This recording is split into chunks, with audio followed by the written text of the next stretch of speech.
생존 우선순위 서바이벌 프라이어리티 2025년 12월 13일자 진행하도록 하겠습니다.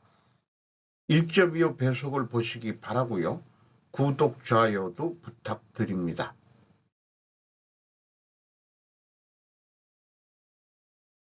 오늘의 편집 내용들입니다.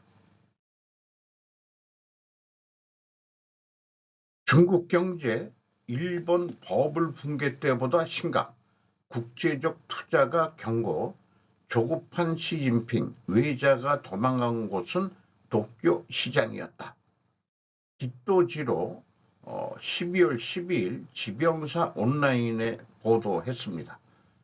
왜 이렇게까지 거세게 중국이 반발하는가 하면 자국 경제가 너무 너덜너덜하기 때문이다.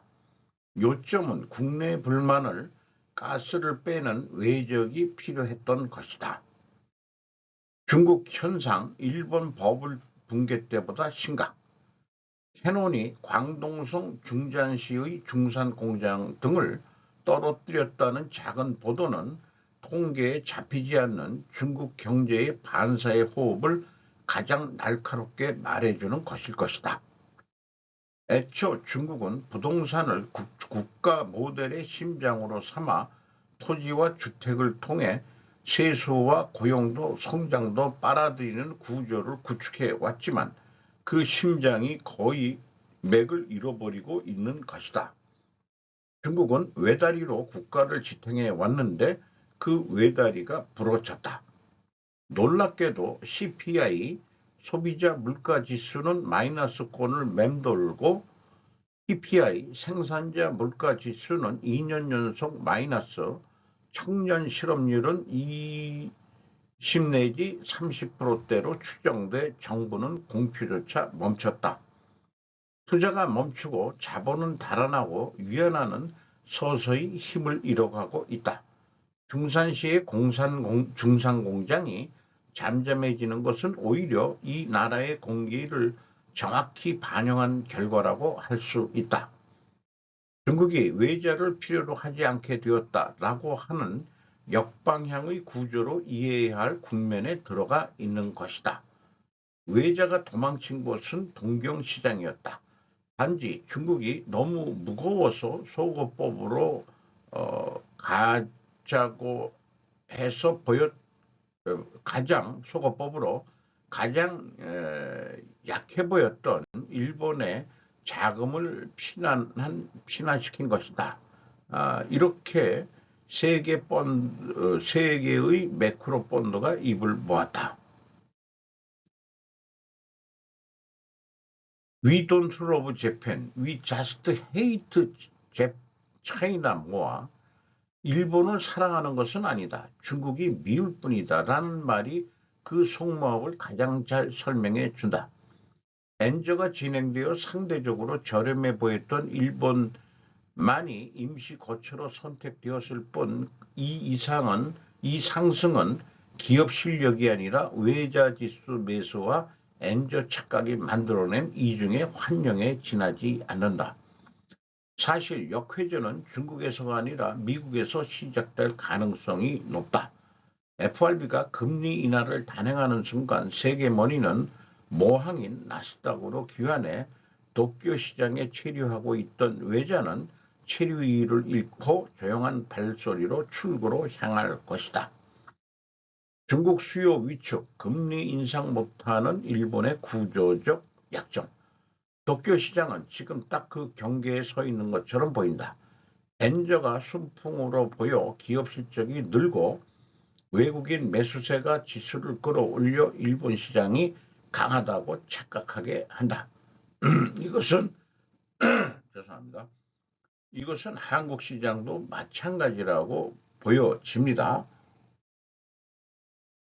일찍이 저도 느낀 바가 있는데 왜 경제 성장 속도는 그렇게 좋지도 않고 기업 분석을 하다 보면은 영업 이익들이 계속 하락하는 데가 많이 눈에 보이는데 왜 주가는 오르느냐? 이게 이제 딱 이렇게 좀 맞아떨어지는 건데요. 중국에서 자본이 나와가지고 이 제목은 일본으로 갔다고 하지만 우리나라에도 들어왔습니다. 저는 그렇게 생각을 합니다. 그러나 그 안에서는 중국 수요의 냉각, 세계 제조업 사이클의 정책, 수출 통계의 둔화, 가계부담의 증대, 금리 인상을 하지 못하는 일본의 구조적 약점이 천천히 그러나 확실히 쌓여 외자가 물러날 준비를 착실히 정돈하고 있다. 외자에 의한 지수 매수라고 하는 화장이 벗겨져 떨어질 때 간신히 기업의 맨얼굴이 드러나 아수라장의 머니를 오랫동안 봐온 잊혀진 가치가 표무대로 되돌아온다. 현실의 가격이야말로 자본은 본래의 기능을 되찾는다. 역회전이란 폭락이 아니라 가격이 현실로 돌아가는 현상으로 현실의 가격이야말로 자본은 제 기능을 되찾는다. 나는 캐논 철퇴를 단순히 공장 폐쇄로서가 아니라 중국 모델의 끝, 외자 도피의 최종장, 일본 시장 역회전의 서장, 역회전 후에 거대한 투자 기회의 개문이라고 하는 사중구조로 보고 있다. 국가 모델의 심장이 먹고 고용과 소비라는 장기가 약해진다. 자본 유출이라고 하는 피가 빠져 국산 치환이라고 하는 골격이 재조합되어 가고 있는 이상 중국은 성장이 아니라 축소가 긴 시대로 들어간다. 외자는 반드시 도망친 자금이 우연히 일본으로 흘러 들어간다. 그 상승이 환영이라면 역회전이 찾아오는 건 또한 필연이다. 그러나 놀랍게도 그 역회전 후야말로 진짜 강자가 떠오르는 세계이며 잊혀진 기업이 가장 강하게 빛을 발하기 시작하는 세계이기도 하다. 아수라장 머니가 그동안 호소해온 시장 뒤에서 살아 숨쉬는 진정한 가치는 열강의 와중에서도 누구에게도 닿지 않는다. 하지만 열광이 벗겨지고 시세가 잠잠해지면서 가격이 제자리를 찾아가는 그 순간이야말로 가장 강력하게 울려 퍼진다. 시장은 반드시 있는다. 하지만 자본은 결코 있지 않는다. 그리고 역회전이란 잊혀진 기업의 빛을 돌려주는 의식이다. 저도 가끔 그렇게 생각을 했는데 실물 경제의 성과와 관계없이 코스닥과 니케이 주식이 급상승한 원인은 중국에서 빠져나온 외자가 갈 곳이 없어 투자한다고 인식했었다. 그런데 이 전문가 얘기로는 미국이 금리를 내리면은 저기 은행에 예금하는 게 아니고 주식을 올리기 위해서 나스닥으로 다시 돌아가지 않겠냐 이런 얘기네요. 댓글 쓴 사람의 이름은 개인적인 소감입니다라고 얘기해서 썼는데 상당히 식견이 있는 사람들 같습니다. 읽어보겠습니다. 이런 식의 중국 경제 붕괴론을 몇 년째 보고 있다. 사실이라면 이 상황을 계속해서 속이는 체제라는 것에 경이로움을 느낀다. 중국이 어떤 상태든 간에 놈들은 교활하게 침식해 온다. 붕괴론에 안심하거나 아래로 보고 방심해서는 안 된다. 일본은 일본으로서 그 날을 대비해서 갑시다. 또 다른 댓글은 미국 금리가 내리고 일본 금리가 상승한다. 그러자 금리차 축소돼 앵화로 빛을 내 달러 투자를 하던 기관 투자자들도 거꾸로 움직이기 시작한다. 이것은 위 기사와는 반대로 일본의 투자가 모이는 이야기입니다.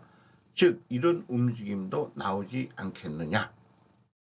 즉 앞으로 일본도 해외도 시국 디커플링 상태에서 딱 좋은 착지점을 찾는 움직임이 나옵니다.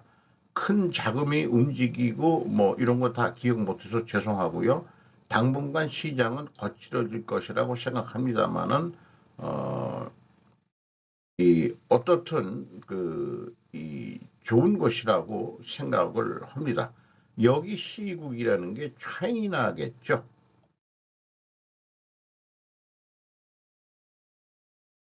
멈추지 않는 엔화 약세에 어떻게 대비해 일본이 다시 초인플레이션에 빠질 가능성, 12월 12일 더 21 온라인에서 보도가 된 내용입니다. 이 글을 쓴 사람은 이 모건은행 현 JP모건 체이스은행 도쿄 지점장 후지마키 겐시씨입니다. 일본의 하이퍼 인플레이션이나 국력의 침체, 일본은행의 잘못이 초래하는 위기에 대해서 오랜 세월 경쟁을 올려왔었다. 이렇게 얘기를 하고 있네요. 이 후지마키 겐지 씨가. 인도에 밀려 GDP 세계 5위, 일본이 안고 있는 3대 문제. 무려 2030년에는 영국에도 밀려 6위로 후퇴할 것으로 추산되고 있습니다. 일본은 1968년부터 40년 이상 GDP 세계 2위의 자리에 있었습니다. 그러다가 2010년에 중국에 뒤지고 2023년에는 독일에도 뒤지고 심지어 인도, 영국에까지 뒤지고 만다. 첫 번째 문제가 40년 만에 세계 최저의 꼴찌 성장이라는 것. 일본과 중국을 비교했을 때 2010년 전을 각각 100으로 봤을 때 일본은 지금 120이고 중국은 4.2배가 성장했다는 얘기입니다. 두 번째 문제가 세계 최대 빚 왕이라는 것. 일본의 국채 및 차입금 및 정부 보증 채무 현 재고는 2025년 6월 말 현재 약 1332조 엔이나 있으며 이는 GDP 대비 약 250%로 세계 186개국 지역 중 186위, 즉 꼴찌입니다. 세 번째 문제가 G20 중에서도 단연코 대사증후군인 중앙은행이라는 것. 일본은행의 총 자산은 700조 엔을 넘어 GDP 대비 100%를 훌쩍 넘었습니다. 이것은 세계 은행 중에서 일본은행뿐입니다. 다음으로 총 자산이 많은 유럽 중앙은행에서도 약 GDP 대비 50% 초과 정도입니다. 일본이 현재 세계 최대의 비당인 것은 수입에 비해 지출이 너무 많기 때문이다. 빚을 갚을 정도로 지출했음에도 불구하고 경제 성장은 낮았던 것이다. 이런 것으로 기억을 합니다. 참고로 GDP에서 일본을 제치고 세계 3위가 된 독일은 균형 재정 원칙을 취하고 있어 빚을 늘리지 않고 수입과 거의 같은 금액의 지출로 경제 성장을 이루고 있습니다. 왜 엔화 약세가 진행되는가? 환율은 국력에 따라 결정된다. 국력이 강한 나라는 금리가 높아지고 주가도 상승합니다. 돈은 국력이 강한 나라에 모이는 것입니다. 반대로 국력이 약한 나라는 경기가 나쁘기 때문에 금리는 낮고 주가도 침체됩니다. 환율은 국력의 강약차로 결정되는 것이 기본이며 엔화 약세가 진행되는 것은 일본 경제가 저성장으로 상대적으로 국력이 점점 약해지고 있기 때문이라고 할 수 있습니다. 금리 차를 낳고 있는 것은 경기에 좋고 나쁨이며 결국 국력의 강약이 환율에 반영되고 있는 것입니다. 그것은 역사를 돌아봐도 알 수 있습니다. 1달러 360엔의 고정시대였던 것이 1971년 12월 308행으로 평가절하된 이후 점점 엔고가 진행되어 2011년 10월에는 75엔대까지 되었습니다. 1985년에 플라자 합의로 엔고가 단번에 진행되어 엔화가 너무 강해지는 것으로 일본 경제의 정체가 시작됩니다. 환율이라는 것은 요트처럼 작게 회전하지 않고 유조선처럼 천천히 밖의 방향을 전환할 수가 없습니다. 일본이 안고 있는 문제를 해결하는 것은 정치입니다. 일본 정부는 지연 말절의 문제가 아니라 근본적인 구조 문제에 대처하여 그것을 해결하는 것이 요구됩니다. 저는 일본 경제가 이렇게 장시간에 걸쳐 저성장에 안주하고 있는 것은 일본이 전형적인 사회주의 국가, 계획 경제이기 때문이라고 생각하고 있습니다. 사회주의 국가가 자본주의 국가에 패배하는 것은 역사의 필연입니다. 약한 정부는 포퓰리즘으로 치닫기 쉽고 감세나 재정 출동을 할 가능성이 높아집니다. 그러면 빚이 또 늘어나고 나쁜 재정이 더 나빠집니다. 일본이 매우 심각한 상황에 빠지는 것은 아닐까 그런 걱정을 하고 있어요. 자산 운용에서 중요한 것은 기본적인 이해와 장기적 시점. 트레이더로서 가장 중요하게 생각하고 있던 것은 장기적 시점에서 사물을 보고 생각하는 것이었습니다. 단기 트레이드를 하는 것은 트레이더로서의 아드레날린을 내기 위해서였습니다. 일반 개인 투자자는 아드레날린을 낼 필요가 없습니다. 일본은행 재무 너덜너덜한 2차원 금융 완화.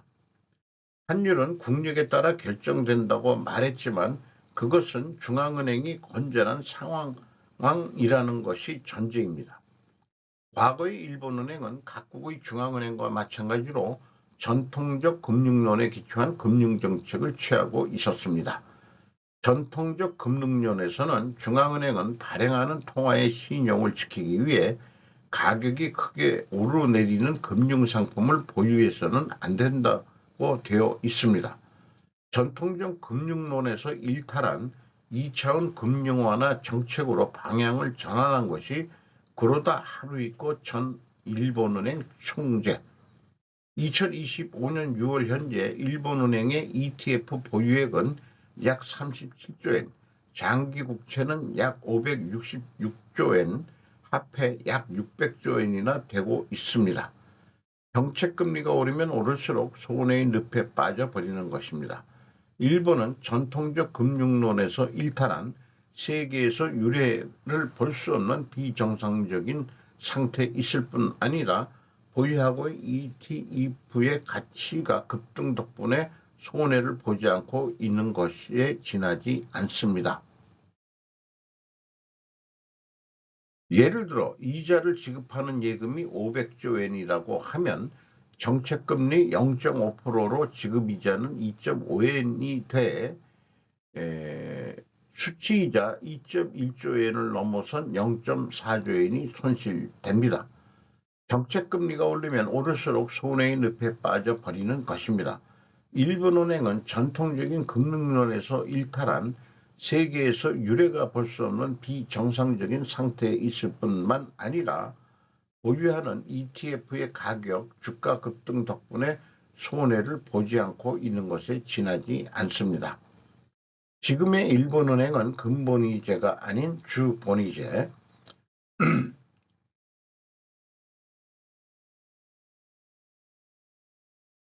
2025년 9월 일본은행의 우에다 가츠오 총재는 보유하고 있는 ETF를 100년 이상에 걸쳐 시장 매각한다고 발표했습니다.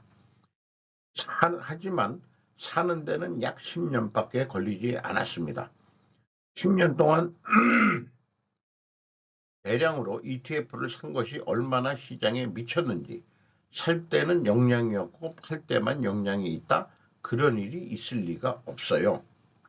초인플레이션 대비 자산은 엔에서 달러로 옮기자. 하이퍼 인플레이션은 중앙은행의 신용실조가 발생합니다. 중앙은행의 신용실조로 독일도 일본처럼 패전 후 초인플레이션에 빠졌지만 독일은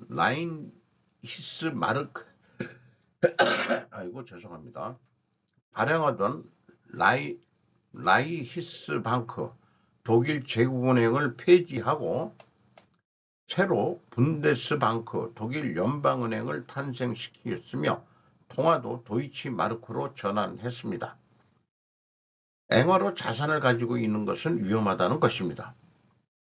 여기서 중요한 논점이 있습니다. 흔히 인플레이션 시대에는 실물 자산으로 자산을 가져야 한다고 해서 주식이나 부동산을 구입하는 사람이 많습니다. 그러나 주식이나 부동산은 단순히 실물 자산이 아니라 그 자체가 수익을 창출하는 자산입니다. 그래서 저성장으로 수익성이 낮은데 그 가격만 오른다면 그저 거품일 뿐이라는 겁니다. 다음에 일반재라면 수요가 없으면 공급이 줄면 되는데 부동산 같은 경우는 인구 감소 지역에서도 토지 공급이 줄어드는 게 아닙니다. 그래서 인구 감소 지역에서는 땅값이 점점 떨어지는 거죠. 그리고 마지막으로 일본 주식이나 일본의 부동산은 앵화로 표시된 자산일 뿐이라는 것. 실물 자산이라도 앵화 자산의 일본의 주식이나 부동산을 가지고 있으면 외국 통화의 실질적 가치는 감소해 갑니다. 외국 통화에 비해. 후지마키 씨의 말대로 이 자산을 실질적으로 지키기 위해서는 앵화로 갖고 있지 말고 원화로 외화로 표시된 자산에 투자해가지고 보존할 수밖에 없게 되는 것이다. 이렇게 얘기를 하고 있네요. 월세 또박또박 나오는데 괜히 팔았네. 50대 직장인의 후회. 이성열 기자가 한국경제에서 12월 12일입니다. 월세 또박또박 나오고 삼중규제 피했다. 몸값 뛴 오피스텔. 11월 서울 오피스텔 평균 2022년 10월 이후 최고가. 비규제 틈새 1인 가구 증가 등 호재 옥석 가리기가 필요. 월세가 또박또박 나왔는데 가격도 안 오르고 해서 올해 초에 정리했거든요. 괜히 팔았나 싶네요. 서울 마포구의 오피스텔을 보유했던 50대 직장인. 월세가 또박또박 나온다는 거가 그거가 그렇지도 않습니다. 또박또박 못 낸 사람도 들어와서 살다가 아주 그래서 보증금을 받긴 받는 거죠. 보증금 닭가하면은 내보내는데 엄청 힘듭니다. 이 생계형 임대업자라고 하더라도 그거 관리하는데 참 신경이 많이는 쓰이고 관리를 잘해야 된다고 그러더군요. 새 정부 들어 아파트 가격 안정을 위해 627 대책, 9.7 대책 등이 쏟아졌다.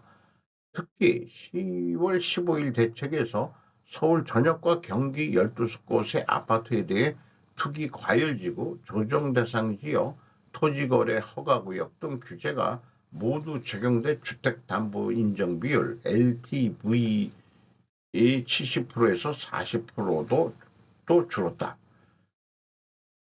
건축법상 비주택인 준주택에 해당되기 때문이다. 이 때문에 여전히 LTV 70%가 적용된다. 다만 유의할 점도 있다. 오피스텔은 명확한 한계를 가져서다.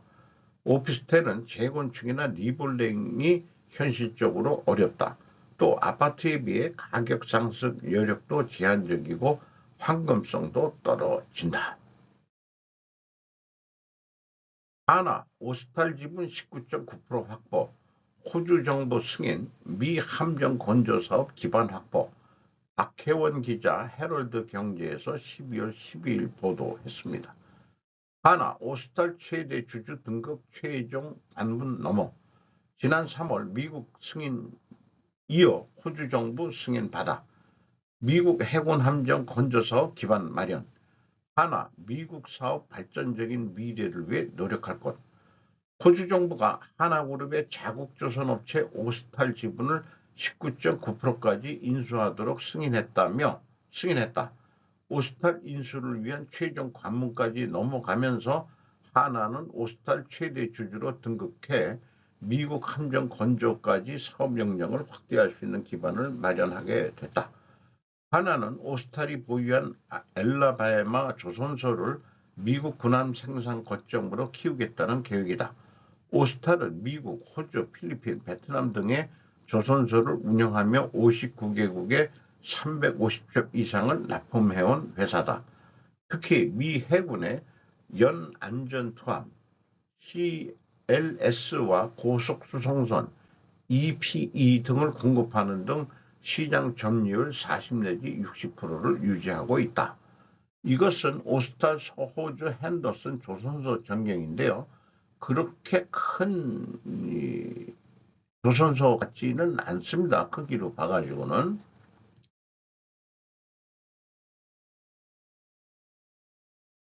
재판으로 드러난 계엄의 실체, 김정민 국제전략연구소 12월 10일자입니다.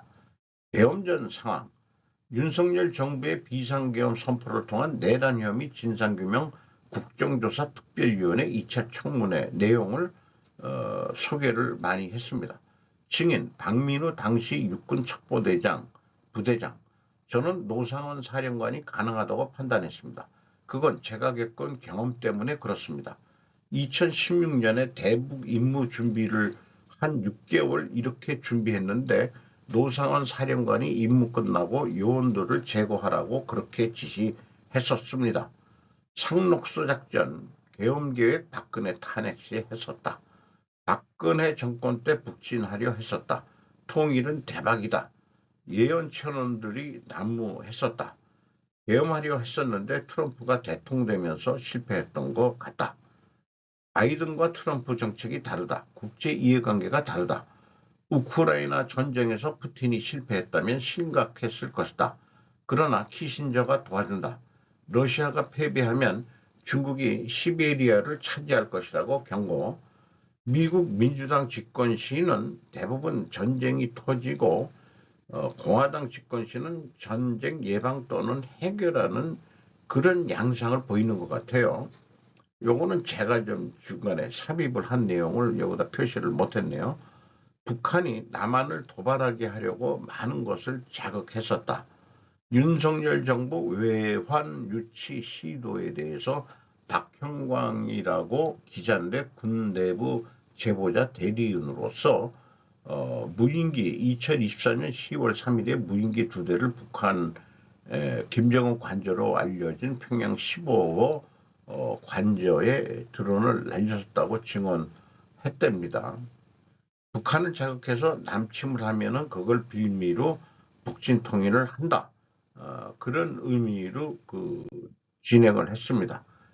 한반도 남북전쟁이 일어나면 좋아하는 나라는 일본과 중국이다. 오바마 때 유엔군 활성화 계획이 있었다. 트럼프는 북한을 자기를 편으로 끌어들이려고 한다. 그런데 북한을 자극하면 트럼프가 좋아했겠나? 중국이 대만을 장악하면 인도 태평양 방어설이 무너지는 것이다. 군바리들이 대가리가 안 좋다. 윤회 계획은 대외 전략을 망가뜨릴 뻔했다. 그쪽 사람들은 왜 점을 그렇게 좋아하는지 노성한 쫓겨난 후 무당되었다. 계엄군의 국회 장악 시도, 박선원 국회의원 전 국정원 제1차장이랍니다. 특전사는 수방사의 서울 진입을 요청했죠. 그렇지만 수방사는 서울 진입을 불허했습니다. 출처 12월 3일 비상계엄 1주년 특집 일부 내란 추격 PD수첩 12월 2일 방송본에서 쭉 인용을 한 것을 소개한다고 얘기했습니다. 12분 정도 지연시킨 효과로 계엄군이 늦게 도착. 육사 출신 아닌 육사 출신, 3사 출신 갈등. 그러니까 육사 출신과 육사 출신 아닌 사람들의 갈등이 이번 계엄 사태에서도 좀 보여진다 이런 얘기를 하네요. 작전 명령 안 들었던 사람 대부분 비육사 출신들이다. 상군사관학교 ROTC 출신 등 계엄이라는 것을 알았을 때 말을 안 듣기 시작했다. 수방사 김문상 대령은 특전사 헬기가 서울 진입을 요청했으나 비행 목적이 불분명하다는 이유로 3차례에 걸쳐 긴급 비행 승인을 보류했다. 곽정군 특전사령관, 이진우 수방사령관, 박안수 계엄사령관 요 3사람을 소개를 하고 있네요. 윤은 군대 갔다 온 사람들의 마음을 모른답니다. 안철수 의원의 의미심장한 표현, 당사로 가서 보니까 의원들이 절반 정도 50명 정도가 모여 있는 겁니다. 국힘단 의원총회 장소 국회와 당사 오락가락하게 만들어졌다. 곽정원 당시 특전 사령관 그리고 나서 빨리 국회 문을 부수고 들어가서 안에 있는 인원들을 밖으로 끄집어내라 이렇게 말씀 들었습니다. 출발하기 전까지 그냥 봉쇄 임무만 받고 갔죠. 저희는 윤석열 대통령께서 계엄 선포하기 전까지 작전 지역이 국회라는 것을 전혀 몰랐습니다. 적이 누구인지 명확하지 않고 갔습니다. 다만 예상한 것은 지금 위기 상황이 있어서 우리 707 특임단이 가야 할 상황으로 생각했습니다. 명령이 하달되었으나 제대로 움직이지 않았다. 하사 중사관 출신들 제대로 통제가 안 된 것이다. 김영기 대대장 육사 출신들 들어갔는데 이것은 추경호 사무실의 창문을 깨고 들어갈 때 사진이고 요게 추경호 사무실인데 국회의장이 전화해도 잠깐만 하고 했는데 알고 있었던 거 아니냐 뭐 이런 얘기들을 한답니다. 국힘의원들 상부 알고 있었을 수도 있다. 그 국회의원들 중에서도 꼭대기에 있는 몇몇 사람들은 이 계엄을 진행할 거라는 것을 알고 있었다지 않았겠느냐. 군인들 진입을 했으나 안에서 딴짓을 할 수밖에 없었다. 노사원 메모, 차기 대선에 대비 모든 좌파 세력들을 붕괴시킨다. 수거팀 구성, 수거 대상, 명부 작성, 수집소 운영, 출금 조치, 대대적인 사면으로 공간 확보, 행사 참여 규모, 수거 리스트 500명 이런 식으로 그 메모를 해서 진행한다는 거죠. 김성영 교수, 성공회대 사회학과 홀로코스트 진행할 때 사용했던 언어들이 그 노상원 메모에 나온다 이런 얘기를 하고 있고요. 북진통을 하려 했었다. 중국 산업회 용역 이용의 응당의 대가를 지불 약속을 우리나라 정부가 했으니까 오랫동안 중국 영역을 이용했다는 증언도 있고 노상원 수첩 다양한 출원 이 암살도 얘기하고 있는 거죠. 요것은 시간을 화면을 멈춰서 좀 읽어봐 주시면 감사하겠습니다.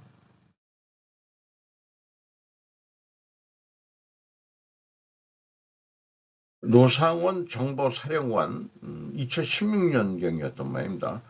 국군 기무사령관 조현철 2016때부터 계엄 시나리오는 있었다는 얘기를 하고 있습니다. 그리고 요거는 좀 읽겠습니다. 교회가 이번 계엄에 상당히 개입했을 것이라고 보고 있다.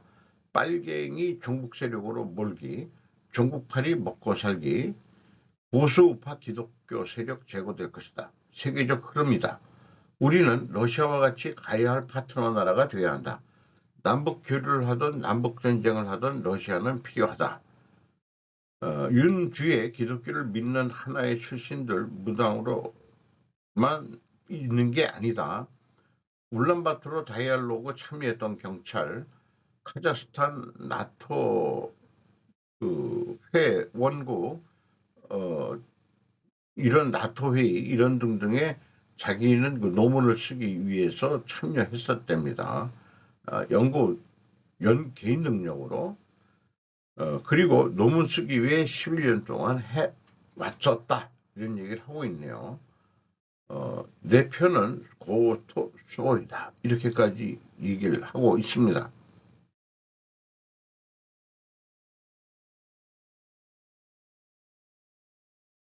한국에서 외국인이 부동산을 마구잡이로 사고 끝에 대통령 집무실의 이웃집을 중국 정부가 취득, 한국인이 분노하는 부동산 대역류 작전. 빨간 글씨만 읽어보겠습니다. 낙가보라 개있고 더 골드라인인데요. 대출 규제 받는 자공빈과 역차별 문제를 거론이 됐고요. 외국인 투자 부동산 투기 한국 정부가 제동을 건다. 시장을 뒤흔들다 안보 리스크의 역차별. 결국 결론적으로 해외 자금의 불법 반입, 무자격 임대업, 그다음에 거래 금액 및 계약 체결 등의 허위 신고, 그 다음에 가중 증여 등이 포함되어 있다고 말했답니다. 그 지방 세제는.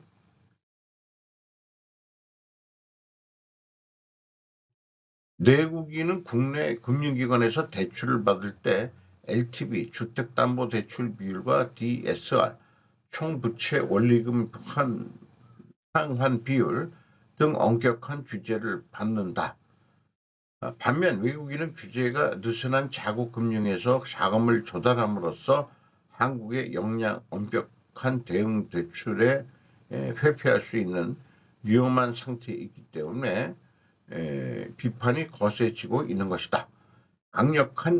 정부의 강력한 대응 규제에 이하 소개를 하고 있습니다. 거래 전에 체크해야 될 외국인 투기법이 있는데 외국인은 그 주민등록을 대신할 부동산 투기용 등록번호 제도가 있다고 하네요. 외국인 등록번호 출입국 관리국에 따라 체류지를 관할하는 지방 출입국 외국인으로서의 장이 부여할 것. 이런 거요. 그 부동산 뭐 등록 뭐 이런 거 할 때 국내 거소 신고 번호 이런 거 해야 되고 부동산 등기용 등록번호 그다음에 외국인 등록 사실 증명과 일본인인 경우 지자체가 발행한 주민표 이런 등등으로 신고를 거의 신고 시기나 된 거나 마찬가지겠죠. 두 번째로 양도시 매각 시에 부과되는 엄격한 절차. 외국인이 부동산을 매각하고 등기 신청할 때 세무서장이 발행하는 부동산 양도신고 확인서를 의무적으로 첨부해야 한다. 이는 제도에 익숙하지 않은 외국인의 양도소득세 신고 누락을 막으려는 조치다. 이렇게 소개를 하고 있습니다. 한국 세계에서 가장 영향력 있는 국가 7위 김지연 기자 조선비지에서 12월 12일입니다. 일단 제가 여기 점수하고 그다음에 한국은 한국 점수를 얘기를 안 했네요. 어쨌든 뭐 미국이 그 1위 국가가 된 거에 대해서 이렇게 그 표현을 했고요. 또 이런 표현이 눈에 띕니다. 비공식적 영향력이 공식적 권력을 강화한다고 분석했답니다. 7이라는 숫자는 불칠성을 상징할 때 의미를 더할 수 있다. 북극성은 따로 있다. 이렇게 좀 생각이 들어갑니다. 이무장들이 지대의 러시아 치안부대 블라드미르 푸틴 우크라이나 평화원 고위 관리 진통신 외신보 12월 13일입니다.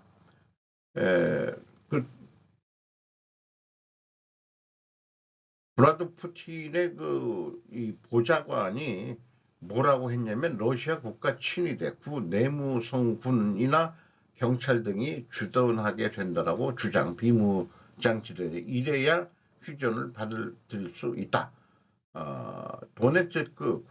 도네츠크주를 포함한 돈바스 지방은 러시아령이라는 입장을 바꾸지 않고 있습니다. 우크라이나 하슬리차 제1외무차관은 어처구니 없다는 표현으로는 불충분할 정도다. 쿠피안스키 일부 탈환, 러시아 돈바스 철수해야 휴전,